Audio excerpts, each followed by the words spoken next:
All right. Well, Christine, unless you tell us to wait and not get started yet, I I think, think we could get started. okay, great. I didn't want to be silent for so long that someone's like, what's going on here? Hi, everybody. Thank you for joining today's conversation and presentation, where we will be providing an update on the Minnesota Kindergarten Fall Assessment with you all. Thanks so much to MESPA for sending out the invite and coordinating with us so that they could host this event. I'm joined by my colleague Liv Christensen. We'll do little intros shortly, but thanks so much for joining. Before we undertake the conversation, I'll say Liv is going to be monitoring the chat since I'm going to be handling the PowerPoint presentation. So feel free to share your thoughts and provide questions that way. We are going to move rather quickly through our content so that there's some time at the end. We want to make sure that you have time to ask your questions there. So without further ado, I'm going to try to drive into the next slide. So we're here to talk about Minnesota's Kindergarten Fall Assessment. I'm going to refer to this sometimes as the MnKFA, but more likely than not, I will sometimes refer to it as the KFA. So a little bit about ourselves. So I'll go first and then I'll turn it over to Liv. So my name is John Vopel. I am the Kindergarten Fall Assessment Coordinator. I've been at the Department of Education for just over 7 years. Pretty soon I'm gonna have to start changing that to 8 years. I come from the East Coast where I taught kindergarten in Baltimore City. I have spent time working for the U.S. Department of Education. I worked for DC Public Schools. And also worked for the Children's Defense Fund in DC. My side gig, and I say side in quotation marks, I also serve on the school board of the West St. Paul Mendota Heights Eagan Area School District. So I'm all education all the time, and I'll turn it over to Liv. Everyone, happy to be here virtually with you all today. As John said, my name is Liv Christensen, and I'm the kindergarten and early elementary support specialist. And I have been at MDE now for just like a week over 4 years. But prior to coming to MDE, I was a babysitter, nanny, all of that stuff, Montessori preschool and kindergarten teacher for many years, and then moved into the realm of higher ed with my own doctoral work, and then was at St. Kate's and still adjunct for St. Kate's as my side gig doing early childhood teacher education. So also all education all the time. And I'm happy to be where I am now and working with all of you. All right, so let's quickly cover the agenda for the day, right? We just knocked off introductions, so check. So we want to make sure that we provide an overview of the KFA first and foremost, so you know what we're talking about. Then we're going to cover some data that we have that shines a light on kindergarten teachers' perspectives of the KFA and assessment. Then we'll move on to reviewing some themes from some initial KFA community engagement work that we did last year. And then we'll close it out by talking a little bit about what's ahead for the KFA, leaving some time for some questions and conversation. So kick things off a little bit, it's a virtual meeting. We don't have time to do virtual introductions for as many people who are in this call, but using the chat function, if you'd be so kind, if you could just share with us, just so Liv and I can sort of get a little sense, what grade levels have you previously taught? This is just to help us get to know you a little bit more in the context of this virtual conversation.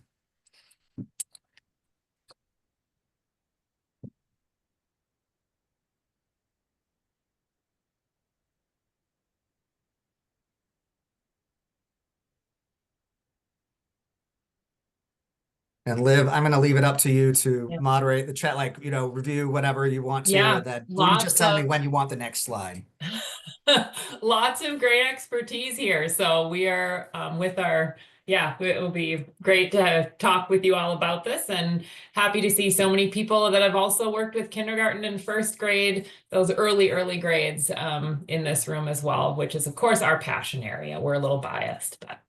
And someone did just ask about a handout for this meeting. And John, I don't know if are we going to share the slides? We will be sharing resources that have handouts, a part of them for like details of this information. Yeah, and we'll work with we'll circle back with Michelle Crowell and figure out how to make sure we can share materials, resources with you after the fact. We'll just need to spend a little bit of time to make sure that we make the presentation accessible for you. I know there was, I think, a one-page document or overview of the KFA that was sent out beforehand. We'll make sure that we close the loop on that so that that information goes out. Good question. And we can do the next slide, John. So just to lighten the mood a little bit, we're here to talk about assessment, some big stuff, but it's a Monday. We're all, starting the week off with this information, but what is your favorite thing about a Monday? And some of you maybe are just coming off spring break too. Woohoo, hopefully refreshed and happy to be back. So if anyone has anything that just might be good role modeling or inspiration for the rest of us, what do you love about a Monday?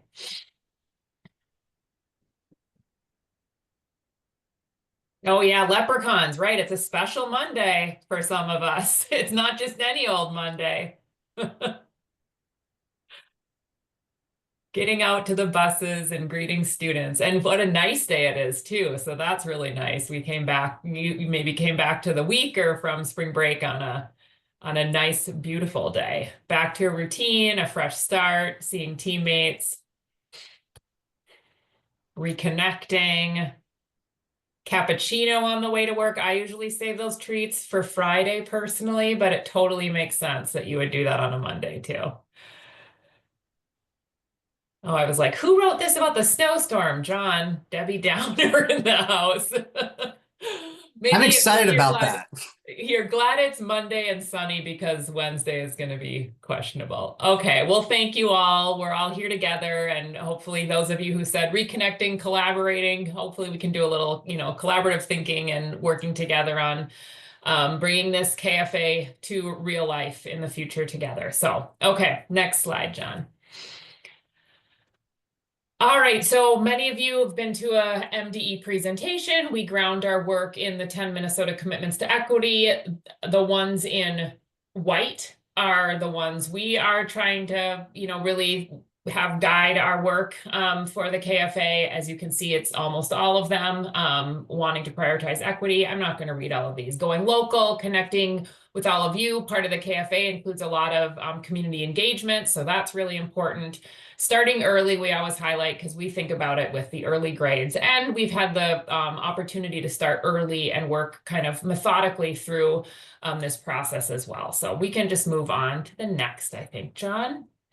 We'll move into the overview of this Minnesota Kindergarten Fall Assessment.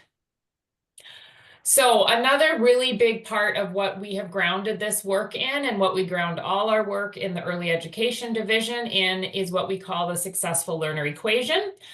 This is kind of this visual, this idea framework, you may say, which reminds us that children are always learning, and it's not the responsibility of the child to be ready for school. Instead, it needs to be the systems and adults that are ready to support all children. Which is really leading us to how we can make this KFA support the evolution and continuous improvement of systems instead of making it a child-focused entry sort of assessment. So we'll talk more about that. This is just something that we bring to our work, knowing that the state has plenty to do to be ready as well. Next slide. We also have some key guiding beliefs and values that kind of work in partnership with that successful learner equation. They kind of feed off each other in our work. I won't read all of these. I would pretty much guarantee that we share these beliefs and values with all of you. Every time we present this to any crowd, including high school teachers and our colleagues in standards or wherever, everyone says, these are our beliefs too as educators. We want school to be welcoming, engaging, celebratory of the difference and diversity in classrooms, developmentally appropriate, individualized, inclusive, and of course to promote equity. So let's make sure we recap some of the more important elements and sort of foundational information about the Minnesota Kindergarten Fall Assessment. So this was one of many things that were enacted in 2023 by our state legislature. So I've got the the Minnesota statute citation as well. And what this statute and bill calls for is that MDE must produce an annual snapshot of the percent of kindergartners who met or exceeded end of year 4-year-old standards during the fall of kindergarten, right? So assessing during the fall of kindergarten, but the data that we're reporting on is how those students were doing in the fall relative to the end of 4-year-old age expectations. And the purpose here is to produce data that can be used to improve state early care and education systems, policies, and practices that support children from birth to 3rd grade so that they're successful in school. Some additional details. So this type of assessment is not unique to Minnesota. Many other states have a statewide kindergarten assessment. They're called a variety of things. They look, some of them are very similar. Some of them have a little bit different flavor to them, but it's not unique. As you know, we must meet the statutory parameters while also staying within the budget that the legislature has provided us to do this work. One thing that we want you to be aware of is that MDE has prioritized input from different community partners prior to designing the kindergarten fall assessment. And we will have much more to come, much more to share with you about that. But there's one reason why we can't answer all questions at this point in time, and we can't explicitly call out exactly what it's going to be. And part of that is we wanted to solicit input first prior to actually just saying, here's what it is. According to the statutory language, we know the assessment must be valid and reliable, and it must be aligned to the early learning standards and the kindergarten academic standards. So the early learning standards are also known as the Early Childhood Indicators of Progress, or the ESIPs. And when we talk about the data point earlier, the end of 4-year-old age expectations, those age expectations are laid out in the ESIPs, or the early learning standards. One thing we also just want to note is that the KFA is not part of the state's pre-K through 12 accountability system. So you all probably know this as under the Minnesota's consolidated state plan under the Every Student Succeeds Act, or ESSA. It is not part of that accountability system, and we want to make sure that we are upfront about that. And then on the right-hand side of the slide, you'll see this, right, the seesaw, this balance where as we proceed, we're trying to balance the ideal. I mean, you're all educators, you're administrators, some of you may be teachers. It's about balancing the ideal with preferences and also with resource constraints and feasibility of implementation. So the KFA timeline. Take a deep breath before you go into this and listen before reach any conclusions. So number one, the statute does call for implementation by school year 2025-26. And so when we planned this out, what we really envisioned was the first year, 2023-24, initiating community and partner engagement. The second year, 2024-25, the school year we're currently in, continued engagement, planning, and design. The statute, yes, it does in fact call for compliance with this statute by 2025-26. And what I'd say is this is just not feasible for a number of reasons. And we are currently seeking / exploring delayed implementation. And the reality is the KFA is not going to be implemented next year. And so I want to say that very clearly so you all hear that. I get emails from time to time from individuals asking about, in a bit of a panic, what they need to do to be compliant. Right now, nothing. And we are currently exploring a delay and what that will look like and what that will mean for you. So I want to be upfront about that. There are a number of factors why, I referenced it earlier, 2023, a lot of things happened. One significant thing that impacted the work in early learning was the fact that a new agency was created, the Department of Children, Youth, and Families. And that's where the division that Liv and I had been in at MDE, about 90% of our colleagues shifted over to DCYF, that new agency, and a small team of us remained at MDE. So as you can imagine, that resulted in a lot of change and a lot of things that we needed to navigate there. So we'll address the delayed implementation again towards the end of the presentation. Another thing that I want to highlight. So again, when I talked earlier about the data point that we have to report as a state, this is where we're talking about reporting on whether the percentage of students who are meeting or exceeding end of 4-year-old age expectations according to the ESIPs, or early learning standards. So on the left-hand side of your screen, you'll see the ESIPs, and you'll see that there are 8 domains of learning according to the ESIPs that are outlined in the ESIPs. And those are for birth up through 4-year-olds or up to kindergarten entry. On the right-hand side, you'll see we have explicitly named the academic content standard areas, right? So that's for K through 12. And what you'll notice is 2 of the domains that are noted and listed in the ESIPs, social emotional learning and approaches to learning, are not, they don't have a corresponding academic domain in the same way, shape, or form in the K-12 standards. And so that's just something we want to highlight. This is one of those, as we think about alignment between our early care and education system and our pre-K through 12 education system, there are some bumps that we have to smooth out, but this is something that we wanted to highlight because, again, the data we're reporting on will be the percent of students who are meeting or exceeding age expectations according to the ESIPs. Here's what we can tell you about how MDE will use KFA data. Number one, I mentioned this several times already, is produce this state level report. So that's number one.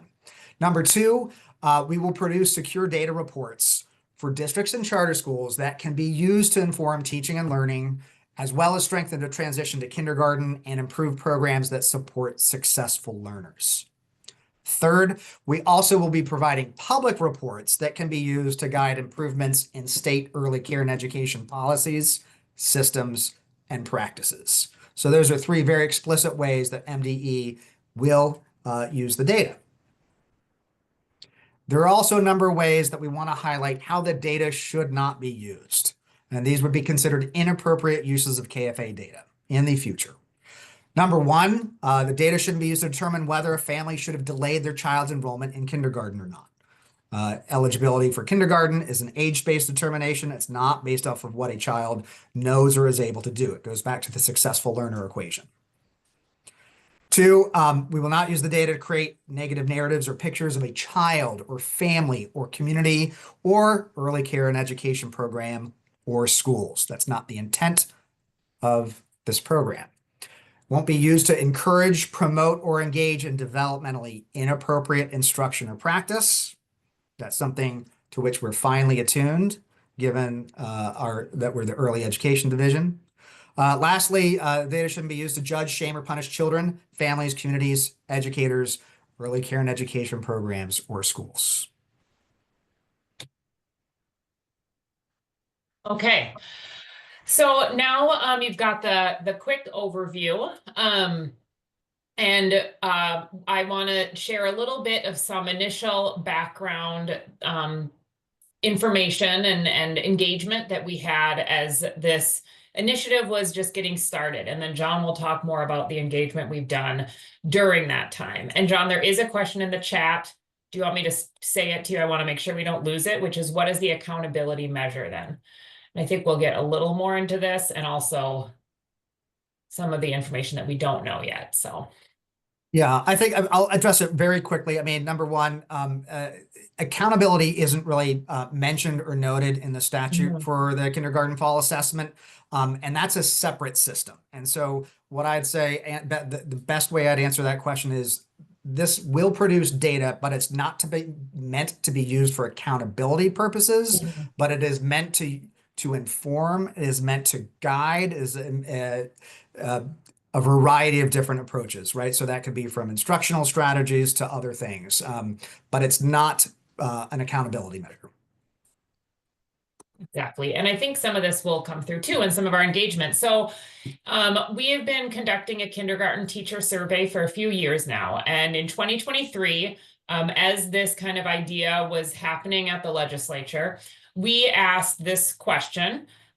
We were not able to give a lot of specifics because it was just kind of, again, still an idea, but wanting to ask teachers, kindergarten teachers specifically, how they felt about the idea of a statewide data collection on kindergarten students. So the question was, currently there is no statewide data on Minnesota kindergartners to help policymakers and practitioners understand the kindergarten experience and how kindergartners are doing in school. In your opinion, should this data be collected? And we were, I will speak for myself, but a little surprised by the percent. 64% of respondents said yes, they did think it should be collected. 21% were unsure, and 15% said no. The next slide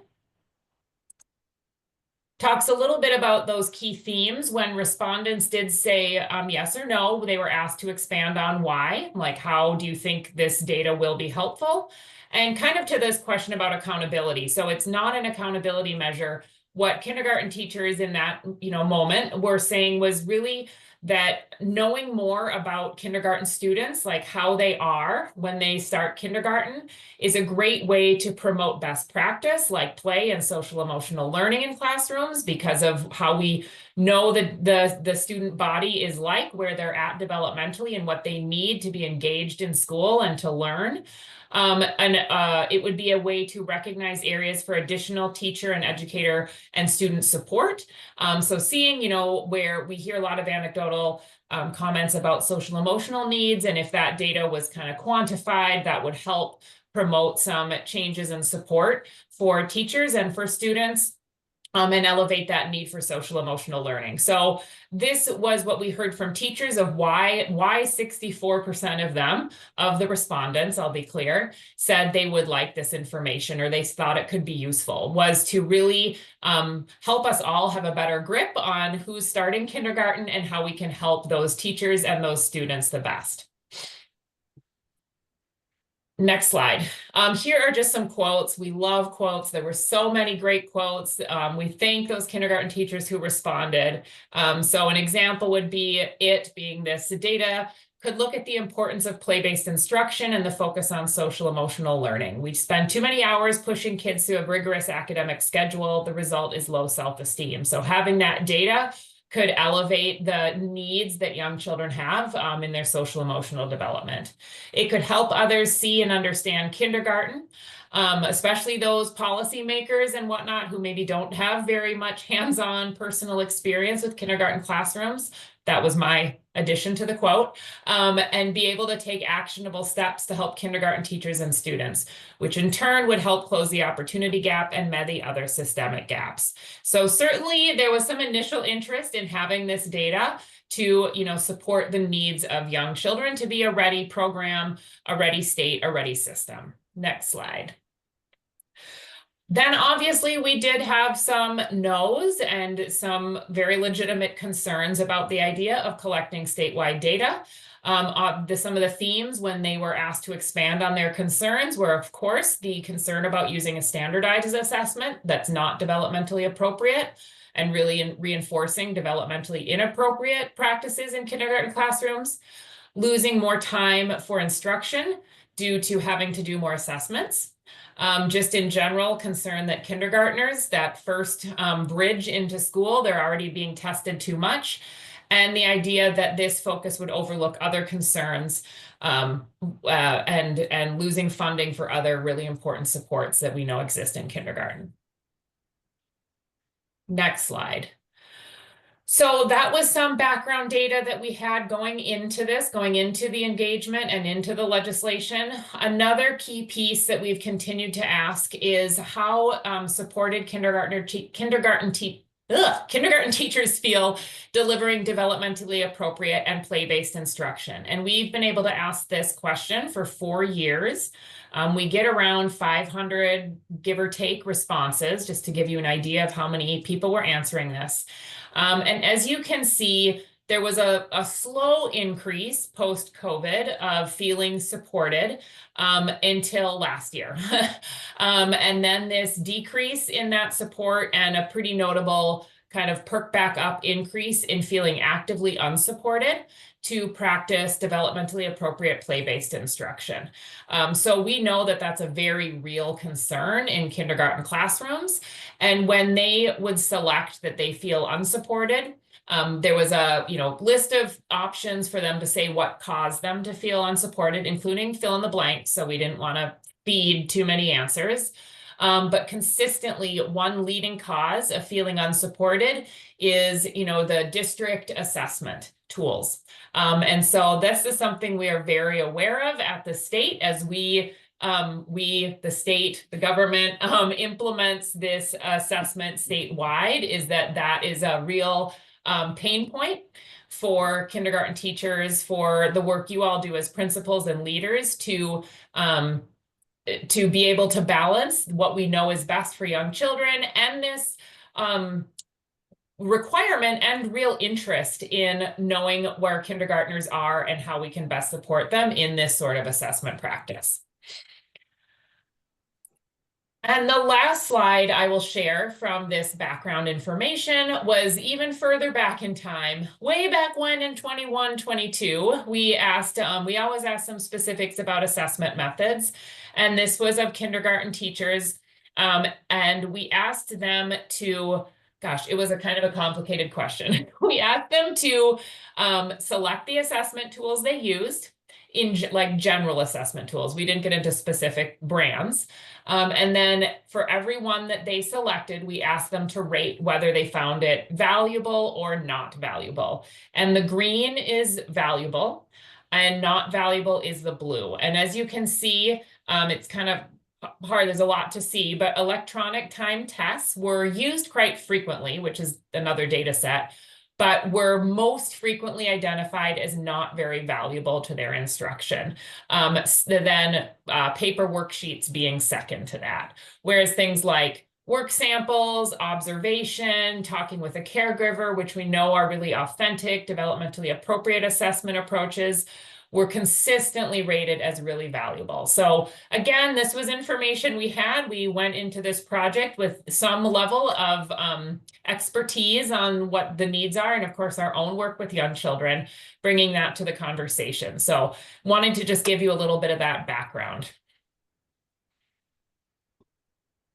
Thanks, Liv. So next, we're going to shift gears and move into the themes from the initial community engagement work that we conducted around the KFA. I know there's a question in the chat. I think, Liv, for now, let's just sort of save that question. We'll make sure that we address it and read it towards the end. So just so you all know, thank you for sending your questions in. We'll hold it till the end and make sure we address it there. So last year, from April to June, we contracted with the Improve Group to engage a number of different groups, and I'll detail exactly who they were later on. And the idea was we wanted to gather and solicit input on the front end of the KFA rather than after the fact. So we also so you're aware, 2 of these reports are currently posted to the KFA website, and we have a pretty concise 2-page summary that highlights the key findings, and then there's a much more comprehensive report, 50-ish pages, that provides a much more detailed analysis as well. I'm going to cover those findings in this presentation. So some limitations for this engagement work. Number one, children weren't included, therefore the findings are going to be a bit biased towards the adult perspective. We wanted to name that. Focus group data was analyzed at the group level rather than the individual level, which did limit our ability, or the Improve Group's ability, to connect individuals' identities with the information they shared. That was in some ways a sort of outcome of a pretty short time frame and some challenges and just getting the contract to fruition, which again further limited the amount of time that we had to, and the Improve Group had to do the work. While practices to balance and reduce barriers to participate in the engagement work were implemented, no doubt there were some groups that may be underrepresented in the data. That being said, a number of efforts were deployed and implemented to try to make sure that we heard from a diverse array of individuals. So methodology. We conducted focus groups, or rather relied on the Improve Group to conduct focus groups. We also allowed the Improve Group, we shared the kindergarten teacher survey data with the Improve Group. And then there were also expert interviews where the Improve Group conducted them with some different people with depth of experience and expertise related to young children and assessment. And so that information was also part of the engagement work. So in terms of all those different sources, we got an N size or sample size of over 700. We feel pretty good about that. 200 individuals participated in the focus groups. Over 500 people, kindergarten teachers rather, completed the kindergarten teacher survey. And then there were 7 individuals who conducted and completed those interviews with the improved group as well. So the 200 people participated in the focus groups. This is just a breakdown. The focus groups consisted of one set of groups were teachers and educators. Another set were administrators. I've highlighted that green so you can see you might be, since this is an administrator group, you might be a little bit more interested in that. There were 4 focus groups with 33 administrators. There were 73 families, part of 10 focus groups with families. And then there were also 4 groups with early care and education professionals who were also part of that work. Just to detail, so 200 individuals participated in the focus groups. And here we've detailed each of those 4 different types of individuals, those categories. You see the number, so we ran 28 focus groups in total. We had over 400 people register for them. 200 people actually showed up and participated, so attendance or show rate was just under 50%. At the end of the day, I think in this day and age, with some of the challenges, we feel pretty good about that. Doesn't mean it's perfect, but we made a lot of efforts to try to make sure that we got a high participation rate as possible. We also used last year's kindergarten teacher survey to hone in a bit on some questions we had about the fall assessment, the kindergarten fall assessment. And as you can see here, we had pretty good response rate from across the state. Over 519 to be exact, teachers participated. This last year, they also received, the first 500 responses received a $10 gift card, which we were happy to be able to offer. And so that information has, again, been really valuable to our work across our division, really, including with this initiative. And I should share, before we shift to the next slide, I'll also say that for the focus groups, we also provided compensation as well. For families, we provided interpreters and individuals to translate for families. 3 of those focus groups with families were offered in different languages. And we also, attempts were made to try to host there were both virtual focus groups and in-person focus groups. And when they were in person, we also made every effort to ensure they were located close to public transportation, et cetera. And there's a question about how was it distributed, which I believe is the kindergarten teacher survey, and that goes out via email. Several reminders go out. And I think a fair amount of focus group recruitment was through email, but a lot was through some of the community connections the Improve group has. So some like in person and spreading the word sort of engagement as well to ensure as diverse a group as possible. So some key takeaways from all this engagement. These are just kind of big bucket themes we'll talk more about. Purpose and use, like the why, of course, of the fall assessment. A lot of questions around the method of assessment, which, as John shared with you, is both kind of a, I don't want to say a blessing and a curse, but an exciting opportunity in that we don't have a specific assessment chosen for this. So a lot of opportunity there, but it also begs a lot of questions of like, well, what is it? What is it? What development and learning should be assessed in this work? How it will be implemented in schools and in classrooms, and then how the results should or could be communicated and to whom. Next slide. So purpose and use, these are, I put the KFA website in the chat so you can access the different reports if you want some more nitty-gritty details. We're giving a bit of an overview today. But in terms of the purpose and use, participants suggested really an asset-based approach is essential. Again, this is not an accountability tool. This is to see what skills, knowledge, and abilities kindergartners are going to be bringing with them into school, not what they don't have. It's what they do have. And to make sure that is part of the whole, messaging, everything around the KFA. Focus groups highlighted that the purpose of the use of data needs to be made really clear. Obviously for those of you doing the work to actually implement it, I would understand that you want to know why and what it's going to be used for. Families will want to know that as well. So making sure that brings a lot of clarity, which is our work. It was set up so that it's not totally clear right now so that we can make sure it meets the right needs. Next slide. Questions, we really wanted to know about method of assessment, knowing there's concern around standardized or direct assessment, but also knowing that observation-based can be time-consuming. So as John showed in one of the earlier slides, that balance, how do we find the right balance to make sure that we're looking at all the different variables and needs of classrooms today? So there was definitely a preference for play-based assessment, hybrid of authentic and direct, covering different skills and knowledge. So like a little bit of everything was a little bit of what we got. But really, in general, a preference for that hybrid approach. As you can see, only 33% wanted the direct type. A lot of people interested in authentic assessment, but moved into the hybrid area knowing the time it takes to implement some of those practices. And this was data we got from the kindergarten teacher survey data specifically.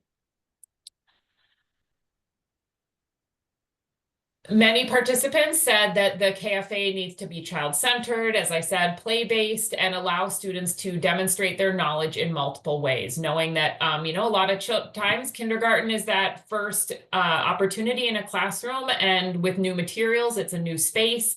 So making sure they have ways and opportunities to show what they know within this new environment in ways that are comfortable for them.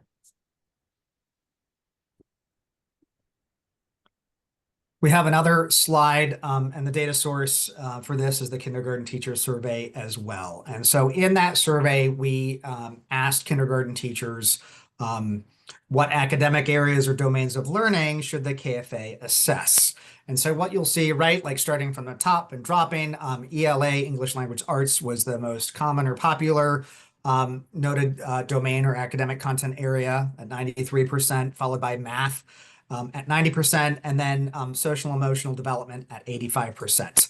Following that, you see a little bit more of a drop off to approaches to learning, which is a little bit more oriented around problem solving and how children think and approach problem solving. So only 64% of respondents identified that as an area they were interested in. And then you see a much more substantial and significant drop off to physical education, science, social studies, and the arts. So this is, again, just one source of data that we had at our fingertips. And what I'm going to highlight, the reason why social emotional development is highlighted blue is because we're going to shift to the next slide. And that domain was the only domain or content area that was consistently identified by all participants through this work. So not just kindergarten teachers, but also across families and administrators, early care and education experts, etc. So that's something that we wanted to flag that was an interesting theme as well. Participants also cautioned about duplicative assessments, and that's something that is probably no shock to you. This is something you can only imagine. We hear about a number of times when we are partnering and engaging both kindergarten teachers and principals as well. Another finding was that there was some interest in understanding the setting prior to kindergarten as well. And for this analysis and this engagement work, we're not able to answer the question, why was there interest in it? We're only able to know and ascertain that there was some interest in better understanding the setting prior to kindergarten. So in terms of the implementation design of the KFA, there were a number of different themes that also stood out. So cultural responsiveness, number one, the design and administration of the KFA should be inclusive of different backgrounds and cultures. In regards to language considerations, administration in a child's primary language, as well as communication to families in languages other than English, was something that was preferred as well. For accessibility, there was a desire that we provide appropriate accommodations and opt-out options for children and families as well. And then in regards to families, there was a desire for input and involvement with the KFA. Another interesting finding. Some additional findings for implementation design. Number one, kindergartners should be familiar with the educator administering the KFA. So this is where prioritizing the comfort of a kindergartner with the educator administering the assessment and being familiar with the setting and the environment and the assessment itself would really help ensure successful implementation and that the results would be accurate or valid and reliable. Most participants did identify kindergarten teachers or other educators working closely with a child as the best person or preferred person to administer the assessment. Although some parents of color also suggested that parents also be present at the assessment or conduct assessment activities themselves. There was a desire for flexible timing for administration, and I think this is one that is not surprising given the number of districts that we have and the independent nature of our school districts in Minnesota. So in that regard, right, there wasn't clear preference for a specific window or specific time frame, but instead it was a desire for some flexibility on when and how to determine what that time frame would be. And that, right, in turn allows districts and educators to really address their own specific and unique needs and schedules and organizational structures, right? We know that districts are not all operating and functioning the same. There were also some findings in terms of communicating the results. So number one, results should be asset-based and use asset-based language that values diversity in home language and different cultural backgrounds. Messaging should be inclusive and respectful and tailored for different groups as well. Lastly, there was a finding that data should be presented in a way that really helps to avoid comparing a child to their peers. And that was something that was, there were some pretty strong feelings clearly in the engagement work that led to this theme sort of standing out. And I think that's a particularly salient one in terms of families not wanting to feel judged and children not being held up for unfair or undue comparisons. Lastly, careful communication will be necessary to avoid stigmatization as well as misinterpretation of data. So those were some other, some key findings in terms of communicating results. There were some other themes that came up that the Improve group wanted to share with us that didn't necessarily fit in those main buckets, but are obviously very important. So we're sharing them with you, which is that families care about having good communication with their child's teacher. That just really came up a lot in the family focus groups as something that was really important and part of this conversation. Having an interpreter does not make the assessment linguistically appropriate, so to really be keeping that in mind as as an assessment is chosen. Teachers express concern and stress about the ever-increasing workloads and responsibilities beyond their actual just teaching, that good work of teaching. And families are aware of that, the layered demands as well. And teachers know that play-based learning is developmentally appropriate and needs to be included as a core instructional method. So these were all things that came up throughout these conversations around the KFA. Next slide. Right. So now we're going to shift gears to what lies ahead, and we're near the end of our presentation. So Yes. this will just take a minute or two to get through, and then we'll open it up for questions. So just wanted to flag that for you. So moving forward, we wanted to flag some things about the KFA. It's going to be asset-based and inclusive of different abilities and backgrounds and languages. We know that's something that we need to be thinking about and hold closely and ensure the KFA addresses those things. We need to make sure that we honor the expertise of teachers and educators, right? We know that so much great work happens, and part of this is creating a way that allows for that great work to continue and honoring that expertise and experience that we know our teachers have. There's a desire to really utilize pre-existing data to minimize duplicative assessment and work, right? So thinking back to the themes, we knew there was a concern about duplicative assessment. There's a lot of information about that we have for children, or rather, I should say, there's actually a lot of information that you, districts and schools and teachers have about students. In fact, I'd argue for our young learners, you have more information than probably the state has. And so as we think about this, we really want to think about some of those existing sources of data that you can draw on to minimize the amount of work that we're asking our kindergarten teachers and educators to do. We know that we want to promote developmentally appropriate and culturally responsive practice. We want the KFA to be aligned with that and support those things. We know that we want to include family and caregiver voice. That was a theme that we heard in our engagement work, and I think it's something that we know, we know that our parents and caregivers of our youngest learners, of our kindergartners, they want to be more engaged, they want to be more present, and this is something that we support. Lastly, we know that the KFA needs to work in alignment with the READ Act. And we don't have a lot of specifics at this point in time, other than the READ Act and the requirement for screening was recently implemented, and we will be partnering. We have partnered and will continue to partner with a literacy team. We have an early literacy expert in our division who we work closely with, but we also collaborate with the rest of the literacy team. And we know that the READ Act and its requirements and what you're asked to do needs to work and function together and be aligned with what we're doing in the KFA. I think it's also important to say that this also needs to work in alignment with the Comprehensive Achievement and Civic Readiness statute as well too. We're not able to say explicitly how that looks and feels now, but we're doing that with the eye of trying to work smarter, not harder, be efficient with resources, and make sure that the things that you're asked to do are working together and aligned, rather than working against each other or not even working together at all. So those are our commitments to you as it relates to implementing the KFA. On the horizon, no doubt we will continue to do additional engagement work in a variety of ways that includes communicating the findings that we just shared with you. We have another we have a KFA specialist who is going to be joining our team at the end of March, and so we're excited about that. That individual is going to be one of the primary responsibilities will be supporting our districts and teachers when it comes time to implement the KFA. So we're really excited about that, an individual being dedicated to that work. We're also really excited about a project that is already underway. We are partnering with a group called Creation in Common to better understand young children's experiences related to kindergarten transition, instruction, and assessment.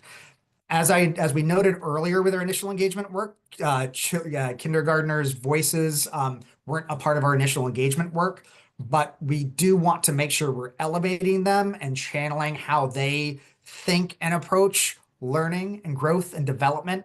And so part of this work is going to be continuing with them. They're currently conducting outreach with a number of different entities to do that work. So we're really excited about that. We're excited for what that's going to uncover and how that can help inform the KFA so that it's a positive experience that embraces the successful learner equation. One giant significant thing is obviously identifying the assessment that will be the KFA. That's on the horizon. So we'll certainly, once one has been identified and a method clearly detailed, we will be sharing that information with you once we know. And obviously, I mentioned this at the very beginning of our conversation, determining a more specific timeline for implementing the KFA. This is something where we can't control and dictate this all on our own. We are working in partnership and in communication with trying to ascertain what the timeline will be. But that's also something that as we think about the READ Act and some of the other requirements that you are responsible for, that's another consideration in terms of how we're thinking about this and in terms of feasibility for you. All right, so that is we've sort of covered the main talking points and themes that we wanted to highlight for you. We've got about 10 minutes left in this meeting where we want to make sure that we allow you to ask questions. And I think, Liv, we had a question earlier, I think, which was how would the KFA align with the READ Act? How would this, I'm going to read it directly, how would this information be used with the demands of the READ Act in kindergarten? I mean, I think that's something where the READ Act is currently already being implemented, already live, real time. And so as we think about the KFA, how the READ Act functions and what the request is and the timing is for the screening requirement for a kindergarten students and for our kindergarten teachers. That's something that will be factoring into the design of the KFA. We don't know explicitly what that means and how that means at this point in time. And that's where I'd encourage you, if you have specific ideas or proposals, we're always interested and willing in hearing those and listening to those ideas. But that's also something we'll be engaged in ongoing conversations with the READ Act team.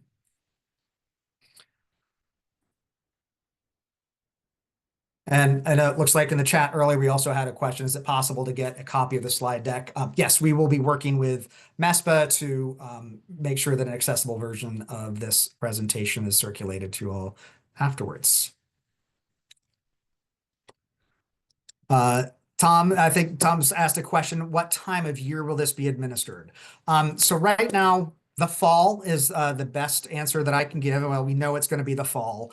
In terms of more specific than that, I think the only other thing I can share at this point in time is we know one of the key themes that was uncovered was flexibility in terms of timing. And I think the reality is in some of our conversations and in some of the data we've collected, we know there are some teachers and districts that are interested in perhaps seeing if they can take a crack at this before the first day of school starts for students. There are some that mentioned a desire to wait until after the first couple of weeks of school are over, so that kindergarten teachers are typically really focusing on building relationships and routines, and some teachers and others expressed a desire get through that initial start of school, and then would be an appropriate time. And so without being more specific, all I can say is there will probably be flexibility built into that. And I would imagine that would mean that districts would determine what their timeline would be within some parameters identified by MDE. And I think the biggest thing I'd say is we wouldn't want the timeline to go out so far because we're really trying to get a snapshot of like, where are children when they're starting school?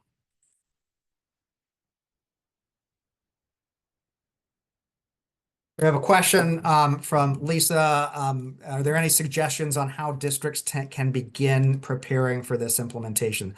I'll take a first crack at this, Liv, unless you want to, but feel free to hop in if you have a different take or other ideas. This is a really great. This is the first time we've gotten this specific question. I mean, I guess I've gotten some individual questions via email where I've just said we don't know what the assessment is going to be and how it's going to function yet, so I really can't answer that. And I think that's where until we're a little further along in the design phase, it's a little bit difficult to answer this question, other than just continuing to think about how you create a welcome, inclusive, and accessible environment for your students starting kindergarten. The other answer I would have, and I think I'm going to channel a response that I saw in the chat, which is great. One interesting activity could be to share the key themes, 2-page key themes document from our engagement work, and just have a conversation with your kindergarten teachers. And I think there's going to be a balance between sometimes when you introduce the unknown and uncertainty, sometimes that can be stress producing and create some anxiety. But I think trying to create some space where you're giving some notice that there will be something coming down the road. I think you can channel the fact that we know that when it comes to implementing this, that our teachers and our districts need some time to do this well and to do this appropriately. That's something that we're keeping in mind. And in the meantime, having some conversations can be some prep work that you can do on the front end.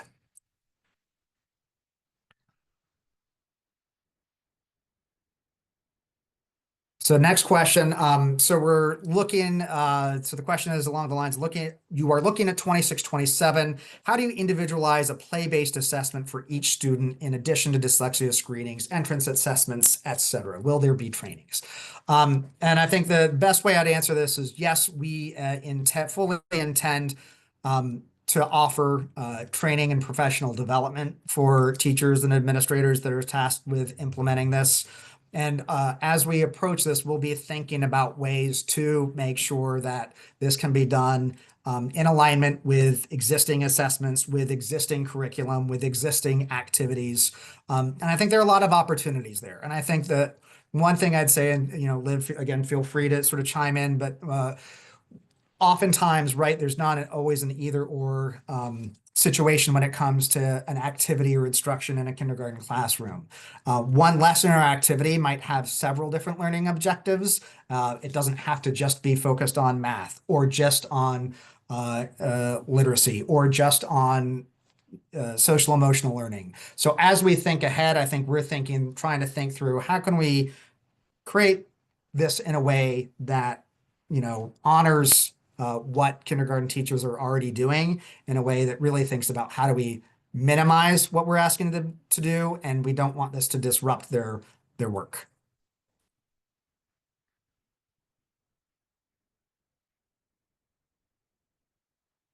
So we have another comment. Someone expressed some confusion about the purpose of the assessment. Is it used to inform legislators or teachers? Don't we already have assessments that do both?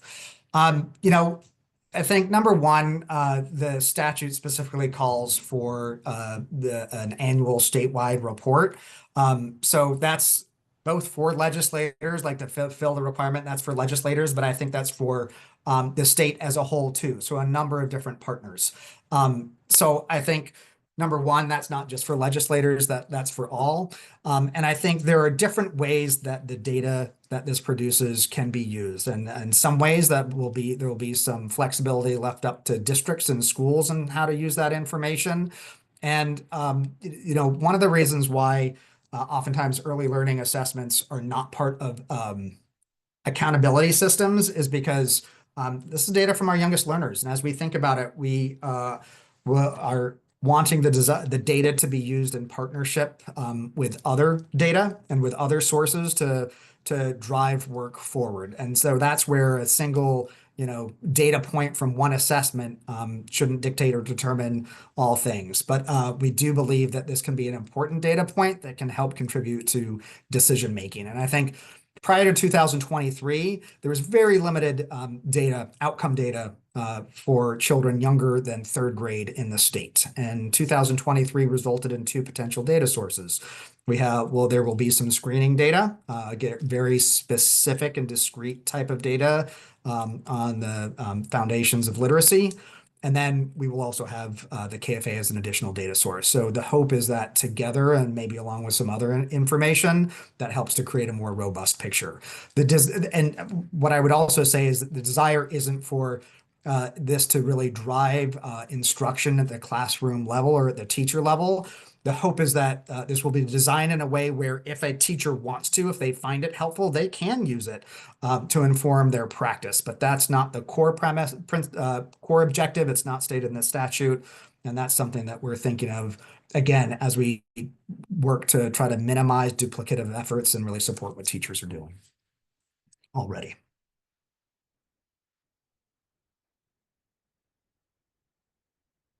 So there was another question about, so we have to screen and do this on top of the universal screening. I think the best answer to say is there are several different things taking place with our young learners, and they have different purposes and different functions. And so there's the early childhood screening, which is happening for most students before they arrive at kindergarten, although there's some students that don't have that when they arrive. And so that's a quick look, that's a holistic look. And that's really meant to direct if there are questions to really help adults determine that some additional closer look might be warranted in some areas. Then yes, you're right. There's the screening for the characteristics of dyslexia that is also being required. And this is an additional thing that we will be working in partnership with our districts, with our principals, with our teachers to implement. And, along that line, I'd say, Liv has been conducting the kindergarten teacher survey for a number of years. She runs some advisory groups. So we're in pretty regular communication with both kindergarten teachers and other early elementary teachers and administrators, which includes elementary principals. And, we know that teachers and schools and districts are already doing a number of different things as it relates to trying to figure out where students are when they're starting school. And that information is used for a number of different purposes. And I think we're really looking at this as an opportunity to tie into things that are already being done.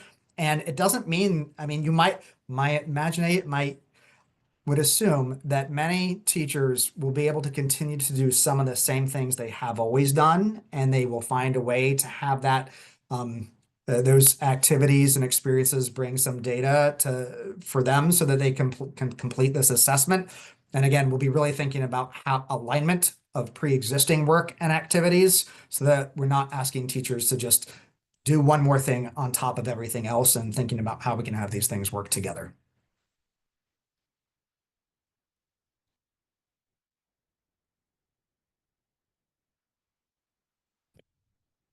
So there's another good question.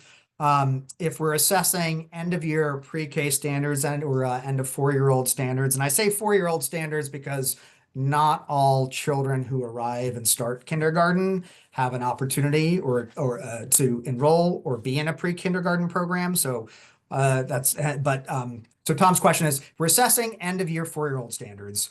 Why did it land on in grade kindergarten and not pre-kindergarten? That's a good question. I'm not going to presume to understand or speak to the legislators' intent and conversations, et cetera. That's not my role. But what I will say is there's another opportunity to talk a little bit and provide an idea of how we're thinking about trying to work smarter and not harder. And in terms of assessing students in pre-K, number one, not all students are in a, whether you want to say formal pre-K setting or if you want to say school-based pre-K setting. So if we relied only on pre-kindergarten data, we would have an incomplete statewide picture. And some of you may be familiar with what are called our kindergarten entry profile assessments or KEP assessments. These are assessments that are voluntary pre-kindergarten programs are required to administer at program entry and exit. And as we think about the design of the KFA, one of the fundamental questions we're coming to again and again is there a way to utilize pre-existing data that a district or that a school might have for a student? And this is a good example to think through. There might be some opportunities to rely on KP assessment data so that student either doesn't have to be reassessed, or perhaps they're only assessed again if there's a particular reason that a teacher or educator or family really thinks they should be. But to your point, Tom, or your question, Tom, we're really looking for comparable statewide data so that we have a picture throughout the state for all students. How are they doing when they're starting kindergarten?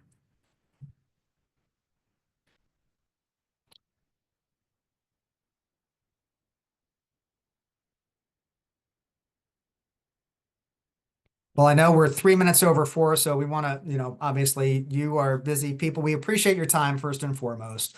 We appreciate you sharing it with us and allowing us to provide some information about the KFA and answer your questions. I'll put an email address in the chat momentarily. And there's an email address also on the KFA website. We always encourage you to visit that website. You can always send an email if you have a question. We're always happy to connect with you. But thank you so much. Really great questions. We've taken notes, and we're always happy to connect down the road. Thank you for all that you do.